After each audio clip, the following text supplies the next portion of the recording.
All men dream, but not equally.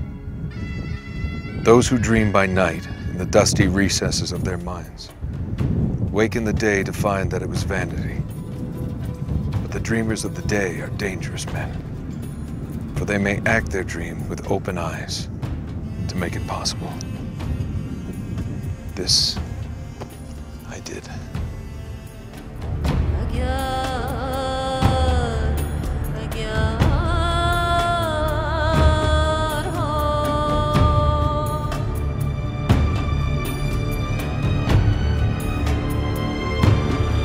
Nathan Drake doesn't actually travel here to Jordan in Uncharted 3, where T.E. Lawrence's house is located.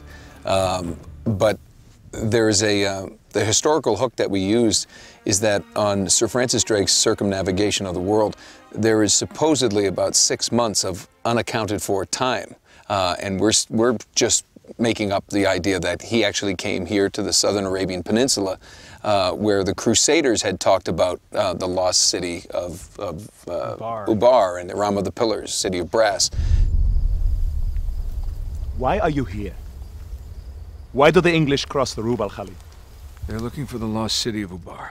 The tie-in with T.E. Lawrence's house, who also had dubbed a possible lost city, hundreds of years later as Atlantis of the Sands. That's the two historical hooks there. Now, Nathan Drake, who supposes he is the descendant of Sir Francis Drake, is worked with T. Lawrence, who also went to the Crusaders in France, where our game also goes. We're trying to tie that all together into a nice, neat package. Drake only had half the clues. Lawrence only had half. We and Marlowe has nothing. Sir Francis Drake, when he completed that circumnavigation of the globe, the Queen knighted him, and she gave him a motto, and it was Sic Parvis Magna, which means greatness from small beginnings. I guess Sir Francis Drake's lineage was not at all that great, but he rose to greatness. It is the dream of a dreamer, mirage of the desert. Cup of death will be filled for thee. It's all in English. That must have been Drake. Here we go. Same with T.E. Lawrence. T.E. Lawrence's surname was an assumed name. It wasn't his. He wasn't a Lawrence. He had very humble beginnings, and yet became this Lawrence of Arabia. So sort of made a lot out of his small beginnings as well. And really the same thing kind of goes for Nathan Drake. That he sort of aspires to greatness and wants to unravel these mysteries of the world. You're gonna keep going, aren't you? For what? Treasure? Hang on, I got you! All three of these men at 3 points in history all had this sort of common theme, this common background, and it's a nice intersection to have them all kind of converge in this place. Admit it. You love all this as much as I do.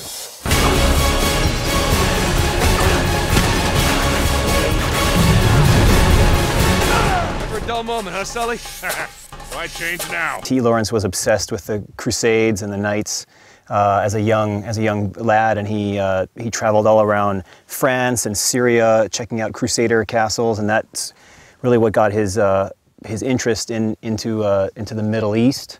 He was here in Arabia during World War I, and when he finally went back to England, he said that if he ever had a chance to go back to Arabia, he would look for this place called the Atlantis of the Sands. He actually coined that term.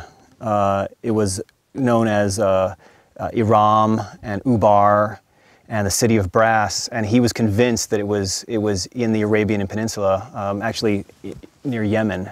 But so this was a big touchstone for us with Uncharted 3. I mean, we used a lot of reference from this area to model the backgrounds and a lot of the other scenery that takes place in the game, and it looks like it does in the game. It's one of the things that we like to do with these games is ground them in some real reality, and we refer to it as it passes the Google test, basically. If you wanted to search for T.E. Lawrence and you wanted to search for the lost city of brass, that's all there. That's fact.